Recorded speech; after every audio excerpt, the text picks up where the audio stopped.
get a camera here in the entryway. We don't want to see these doors anyways. We don't want to see if anybody's coming in either of these doors, and if he comes out through that door, because that's the residence, the owner's residence over there.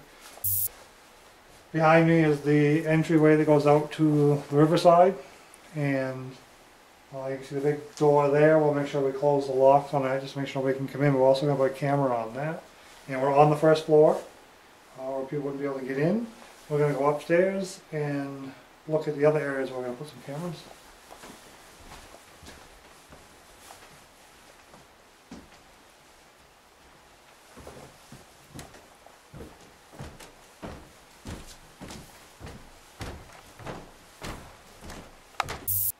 So this building suffered a massive structural fire. He said over $600,000 worth of damages. A lot of what you see here has been rebuilt and restored. One of the things they found when they were recovering from the fire was behind the wallpaper, and this is typical how this was found. Behind some wallpaper was hidden some original hand stenciling by Moses Eaton. If you come down here, this has actually been restored. He had a woman from Southern Maine come up and touch all these up so they'll all be nice and vibrant. If you come back down here, you can see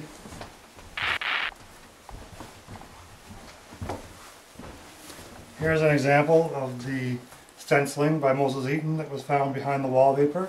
Here it is touched up. Here's an original format. Moses Eaton was famous for this hand stenciling. People would hire him to come into their home and paint their walls when they didn't want to have wallpaper up.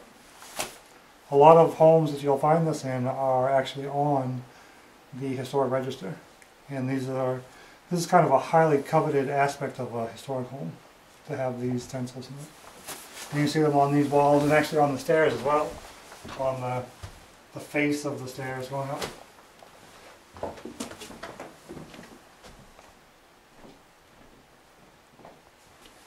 We are actually, where we're standing right now, this was originally the first floor of this house. This was actually the original master suite, this room here.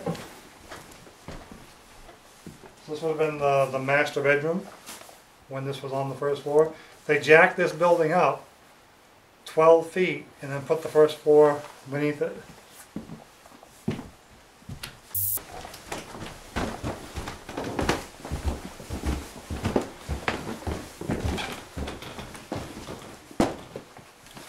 This room over here is where we're going to put the camera. We may put two cameras. We may put two cameras in here actually. Just so we get the cover of the whole room, so we can get one in here. And maybe one facing that way too, so we can get the whole area. This is the room that he said that he suspected was the birthing room. 12 children were born in this room, and not all of them survived. So it's possible there are some child spirits left here behind. This would have been an area where kids probably played and maybe even slept, so we'll put a camera over there and get this whole end in focus as well. In order to get the cameras to all the different locations, we'll probably want to set up the DVR on the second floor down here. So we can go down with the cables and up with the cables. And I'll keep it out of the main area too.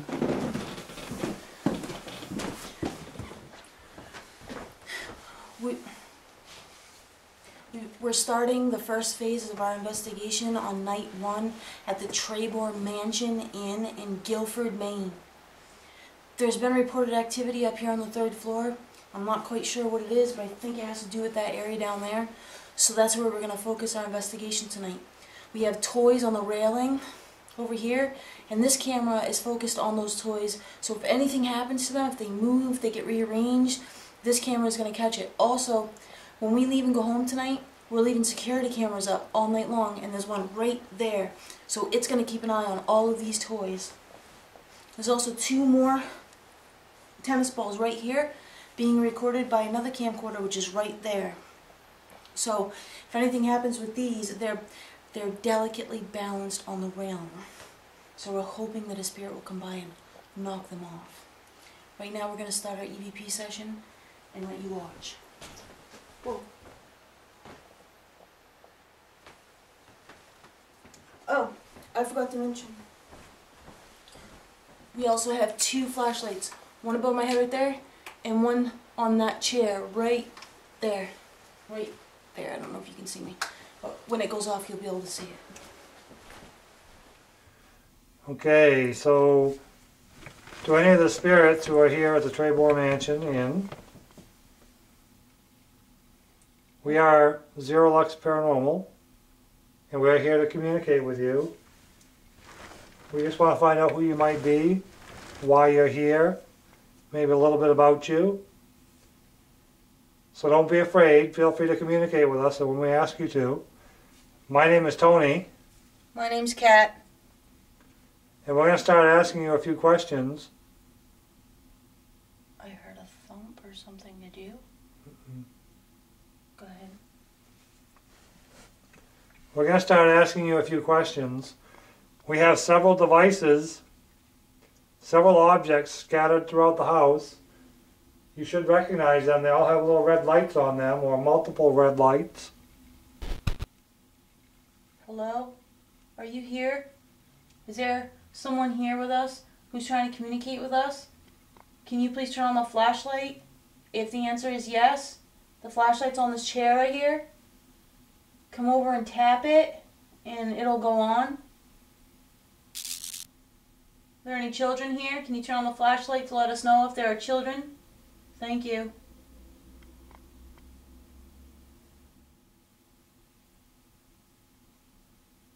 Is there anyone here who died of tuberculosis? If the answer is yes, can you turn on the flashlight? Thank you.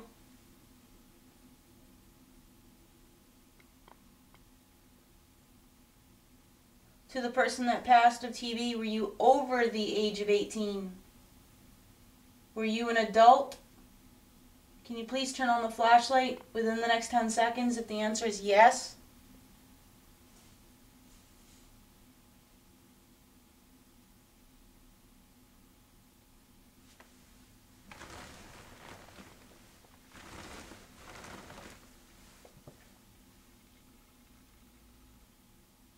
Were you a male?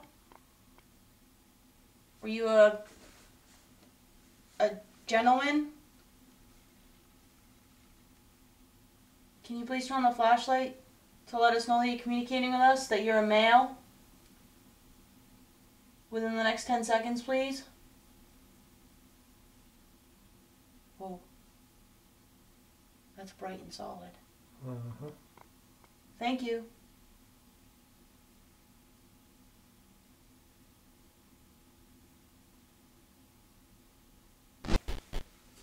To the male spirit that's communicating with us, did you pass in this house? Did you die here in this house? Please use this flashlight to let us know. Did it just flash? Oh, I don't think so. Something flashed on the wall up there.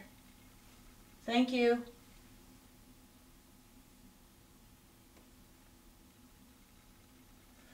We're doing a flashlight session right now, and seems like it's going pretty well. It's starting to get really cold in here.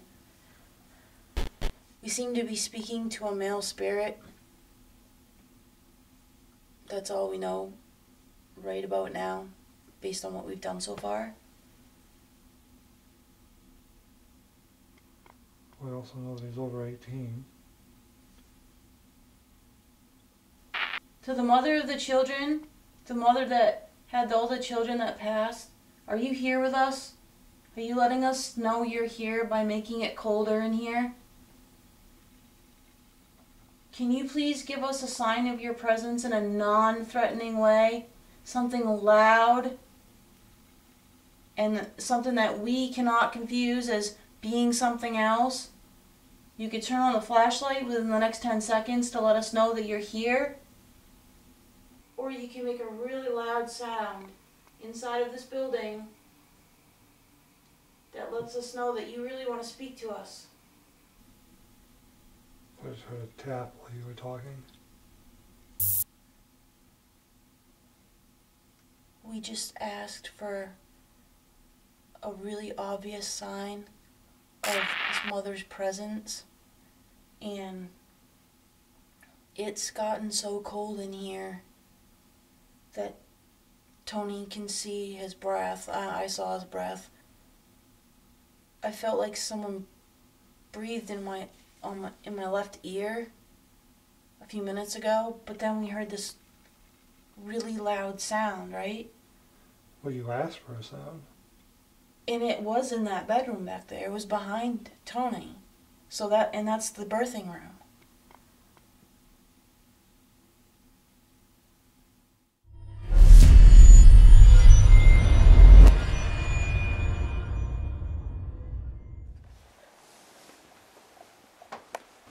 We just got back to the Trebor Mansion, and we are walking around picking up our audio recorders that we left running last night when we left the location.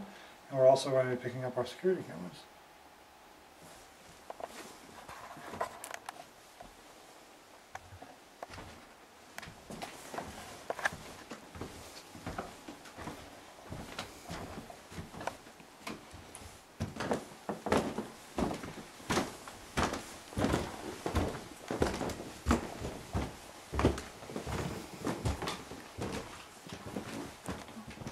Hold on. Don't walk too heavily over here. Just 1 second. So make sure that we can see the toys. When we were here last night investigating, we put 2 tennis balls there, one on the end, and then we set up some toys around the railing. We also set up some toys in the bedroom here, which was called during our tour the birthing room. So there were evidently over a dozen children that were born here in Trebor Mansion, and not all of them survived. We're going to go in here and check it out and see if any of the toys have been moved.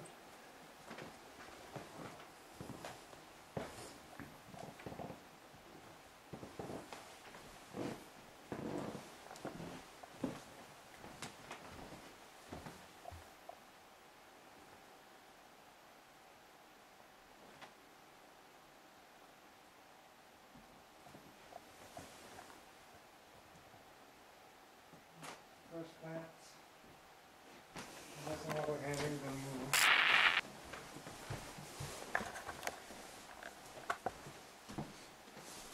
At first glance, it does not appear that any of the toys we placed in that room have moved. We'll take some pictures before we pick them up and then double check them against the pictures we took when we set them up. We just returned to the Trebor Mansion for our second day of investigating, and we went through the house. We went through the mansion and we picked up the audio recorders that we left last night, because we left all of our audio recorders, well, 3 of our 4 audio recorders running last night while we were gone. And we also left some toys out and some letters, block letters for kids. And we returned today just to check on the toys. It doesn't appear that any of the toys have moved. And one of our audio recorders was still running, so that was pretty cool. Right now, we are going to disconnect the security camera system that we left running all night. And we'll have a lot of footage to review for evidence review, and we're not going to use those cameras tonight, so we're going to take them down now while it's still light out, and when it gets dark we're going to get right to investigating.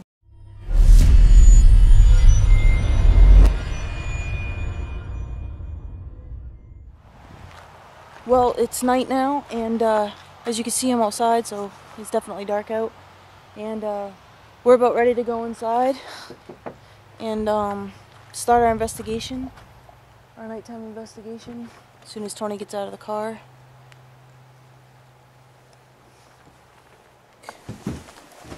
Look.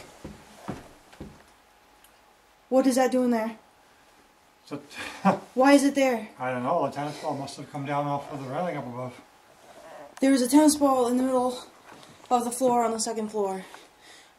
It would have to be somewhat of a miracle for it to get around the corner, wouldn't it?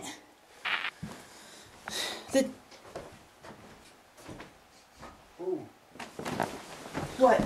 What? Smell tobacco. Wait, what? Smell tobacco. Smell it? Oh, yeah.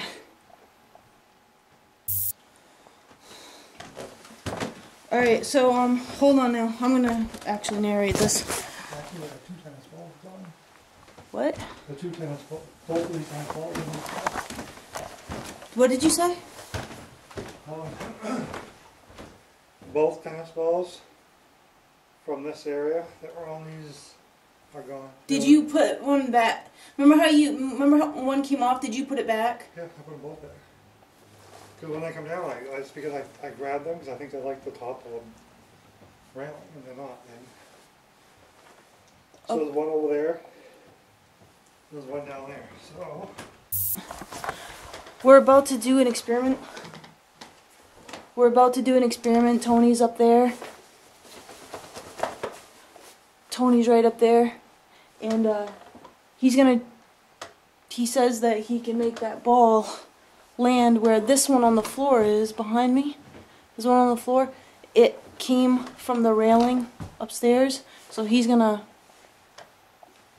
I don't know what he's gonna do. He thinks he's gonna make that ball naturally land in the middle of the floor down here on the 2nd floor.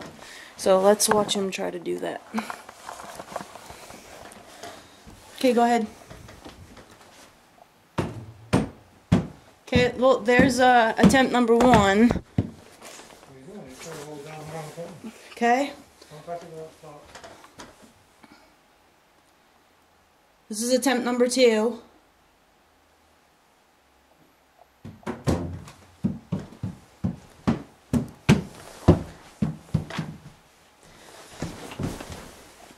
I'm telling you, you could do this all day, and it's not going to go around, it's not going to make it. It's attempt number 3 to get the ball to land in the middle of the hallway. On the 2nd floor. That's as close as you've gotten so far. I just want to push it to see if it had gone down to there. Yep. So it'd have to.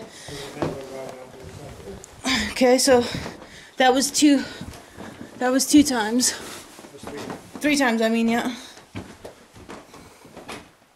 Attempt number 4.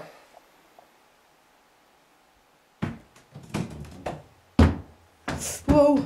It almost went down the stairs. Okay, it's down here.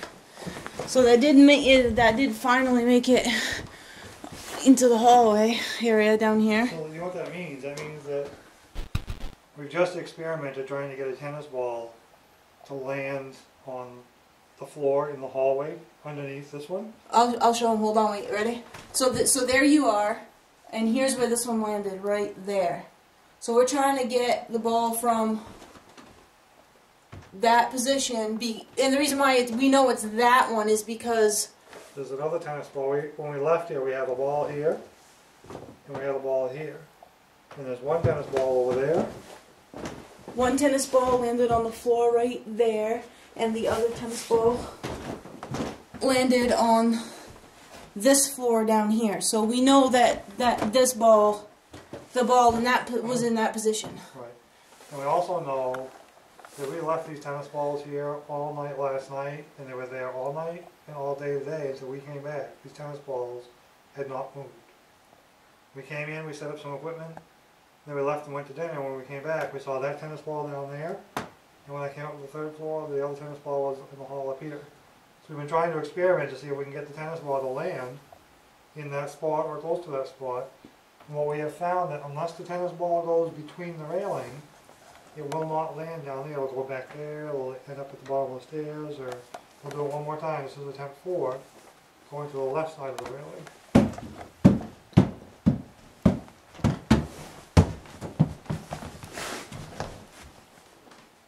It only made it to the rug.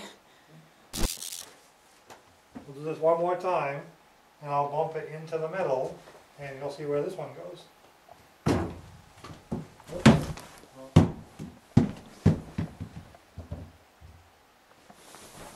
It's got to go exactly right. It's got to go between here And you just kind of roll off of those stairs in order for it to go that way. Hold on. Okay, I'm set. So what number is this? Of what's right? Well, so it's either number 5 or number 6, somewhere around there, maybe. Okay, ready? What's that? What? Now we're going to try this again and try and get it to go down through the center.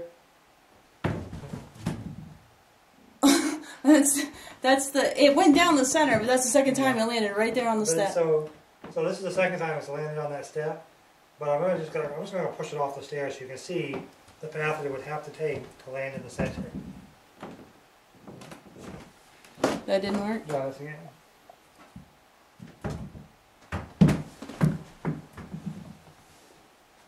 That's pretty close. So Yep. that's about the path it would have to take in order to land onto the second floor. And it really has only done that path when you had to hit it a second Well, I had to time. hit it the second time. So if you come back up here, I want to show you my observation. You want me to go up there? We've learned that I've had to move the ball twice in order for it to go down through the center and land in the hallway. It has to go into the center of the railings, and I actually had to push it off of the stairs in order for it to go down onto the second floor landing. This tennis ball that was on this post is now over there in front of that doorway. Wait, so let me see it. So here it is, yeah. So, yeah. So these two tennis balls traveled in that direction when they came off the post. Both of them. They both did. So somebody had to have come up around this corner and bumped into these tennis balls and knocked one here and knocked the other one into the center. That's the only thing that could have happened. So are you saying a person did it, or are you saying a force did it? Something. The energy that moved these balls came in this direction, moved the balls in this direction. And did we just ask Robert if he's been up here? Yes. And he said? He said he is not. He has been, when we first showed up yesterday, he was trying to clean the room down in the bottom right. The rest of the place has been already cleaned. Alright. And this is the area where the children... This is the area where the room on the far left at the end of the hallway is the birthing room. So that's where the children who have lived in this house and the children who died in this house were all born. Also, the one that was on the floor you picked up. Right, okay. Actually, why don't you... Okay. My observation, but I don't know if I'm correct, so I'll have to look at the footage again. My observation is that I thought I put a tree on this one, just like that. See that? And that sounds really familiar to me. Right. But when I saw the tree on the floor, and we gave ourselves the benefit of the doubt that, yeah, okay, you knocked off this ball by accident, so you probably knocked off the tree. So I picked the tree up, but then I looked over here and I realized, but there's no tree on that. Right. Why is there no tree on this? And there's an empty spot here. So if it shows up in the video that this is an empty spot, I'll feel silly. But if this wasn't empty, then we still haven't found this tree here. And here's the important part. You said that you thought that there's a possibility that you could have brushed by it. This school bus is in such a precarious position, and that's why it's there. Because if you just even walk by, we're walking by this lightly. If you walk by this too hard, both of these vehicles, they're gonna fall off. Hopefully they'll fall this way and not that way. The tree was on top. If you hit this with your coat, this bus would not be here. I guarantee. Because you're about as tall as I am, correct? Look at where your coat would be. If your coat swung and hit that tree off, you would have hit that bus. There's just no doubt. Look at how low this... And your coat is as heavy as mine. It's the same thing. So, as far as I can tell right now, I think we are down one tree. Or an animal, or something was in this place right here. So that's where we are right now, as far as I can see. Okay, so we're gonna set up all the camcorders right now, and we're gonna get down to some investigating.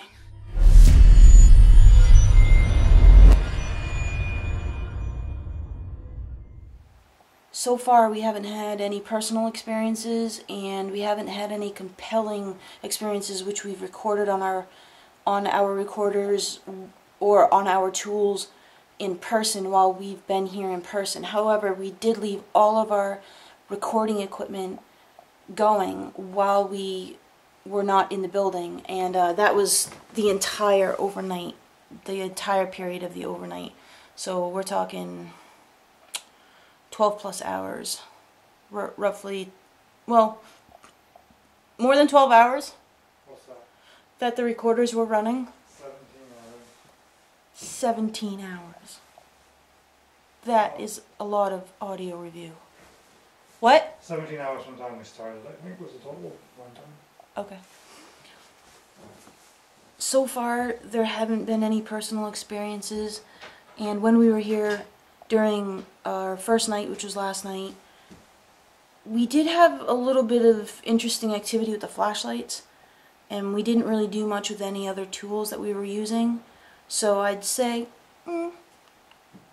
hopefully tonight holds a little bit more activity for us. We're looking forward to that, and we hope you stick around and watch and see maybe if we do. Are you all done? Yep. Oh, you're all done? What the fuck going over? We'll just check it out when we get back and see what it does. Sorry, I didn't. Do you, look, okay, wait, okay.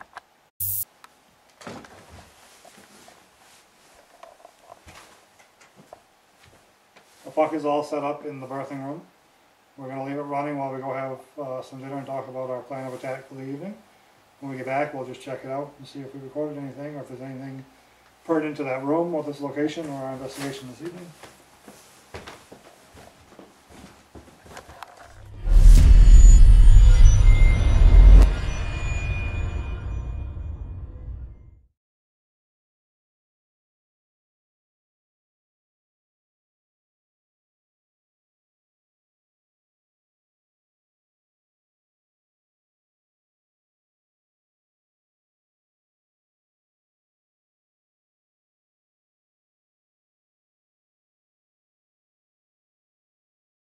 The puck is all set up in the birthing room. We're going to leave it running while we go have some dinner and talk about our plan of attack for the evening. When we get back, we'll just check it out and see if we recorded anything or if there's anything pertinent to that room or this location or our investigation this evening.